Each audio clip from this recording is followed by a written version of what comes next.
First of all thank you so much for the media and ఇక్కడికి వచ్చిన వాళ్ళందరికీ కూడా.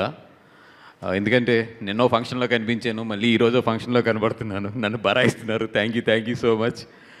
అండ్ ఎస్పెషల్లీ ఈరోజు ఎందుకంటే ఈ టీం అంతా కూడా ఎప్పటి నుంచో మాతో పాటు కలిసి జర్నీ చేస్తున్నారు. ఇక్కడ ఈ స్టేజ్ నుంచి ఈరోజు ఎస్పెషల్లీ ఫస్ట్ థ్యాంక్స్ చెప్పాల్సింది మన అడవి శేషి గారికి. ఎందుకో తెలియదు, ఆయన నేను ఉత్తప్పుడు ఎక్కువ పెద్ద మాట్లాడుకోము, ఎక్కడన్నా కనబడితే హాయ్ అంటాం, కానీ ఆయన ఎక్కడున్నా కూడా ఒక పాజిటివ్నెస్ అయితే మాత్రం చాలా హ్యాపీగా ఉంటుంది అక్కడ. అంటే అంత మంచి మనసు అయింది. ఎంత మంచి మనసు అంటే అయింది, ఆయన సినిమాలు లేట్గా తీస్తారు కానీ ఏదైనా సినిమాకి హెల్ప్ అవుతుంది మీరు వస్తానంటే మాత్రం ఎక్కువ టైం తీసుకోడు ఆయన. అంత మంచి మనసు. కానీ మేము మిస్ అవుతున్నాం సార్ మిమ్మల్ని స్క్రీన్ మీద. తొందరగా తీయండి, ఎందుకంటే మీ ఎంత కష్టపడతారో తెలుసు మీకు. మీరు సినిమా అంటే మీలాంటి అంత కష్టపడి అంత డెడికేటెడ్గా చేసే మనుషులు నిజంగా ఒక మంచి సినిమా తీసి థియేటర్లు తీసుకొస్తే కనుక మేము అందరం కూడా చాలా బాగా ఎంజాయ్ చేస్తాం. థియేటర్ లీజ్లో మేము కొంచెం సంపాదించుకుంటాం కూడా. Sir thank you so much sir. అంటే మీలాంటి వాళ్ళందరూ ఇట్లాంటి సినిమాలు నిజంగా వచ్చి ఇట్లా కోఆపరేట్ చేస్తుంటే కనుక నిజంగా ఇట్లాంటి సినిమాలు మంచి సినిమాలు చాలా బాగా ఎదురుకెళ్తాయి. Thank you so much Adivi Sesh గారు. అండ్ ఎస్పెషల్లీ సినిమా గురించి మాట్లాడాలంటే మనం ఇప్పుడు వరకు చాలా ప్రేమ కథలు చూసాం.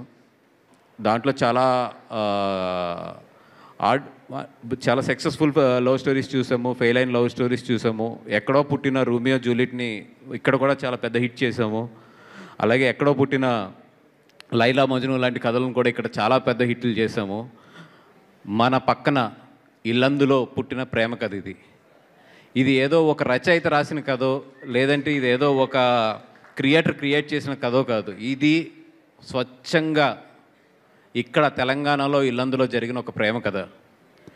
ఇది ఎలాంటి ప్రేమ కథ అంటే ఇప్పుడు వరకు మనం చాలా విన్నాం. కొన్ని చోట్ల ప్రేమించుకున్న వాళ్ళని పరువు హత్యల కోసం చంపారు, లేదంటే కనుక చాలా రకాలుగా చేశారు. కానీ మీరందరూ అనుకుంటున్నట్టు ఈ సినిమా పరువు హత్య కాదు, అంతకైనా ఘోరమైంది ఇది క్లైమాక్స్. అంటే పరువు హత్య ఇట్లాంటివన్నీ కూడా ఒక అజ్ఞానంతోనో, లేదంటే ఒక ఎమోషనల్లోనో, లేదంటే ఒక తెలియని తనంతోనో, లేదంటే ఒక క్యాస్ట్ ఓరియంటెడ్ బేసిస్తోనో ఇట్లాంటివి జరుగుతాయి. కానీ ఇట్లాంటి క్లైమాక్స్ ఇవ్వాలి అంటే దానికి అవతల మనిషి ఎంతో క్రూయాలిటీ ఉంటే తప్పితే అంత అలా దిగలేరు.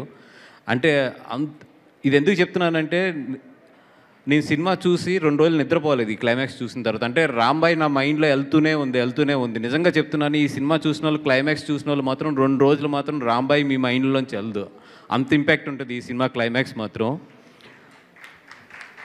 ఈ సినిమాని థియేటర్స్లోకి తీసుకురావాలి అని చెప్పి ఎప్పుడైతే ఈటీవీ వాళ్ళు అనుకుని మాకు చూపించారో, నేను సింపుల్గా ఒకటే అన్నాను, కొన్ని సినిమాలు లెక్కలేసి తీసుకెళ్ళాలి, అవి లెక్కల్లో మిగులుతాయి. కొన్ని సినిమాలు గుండెల్లో మిగిలిపోతాయి. ఇది గుండెల్లో మిగిలిపోయి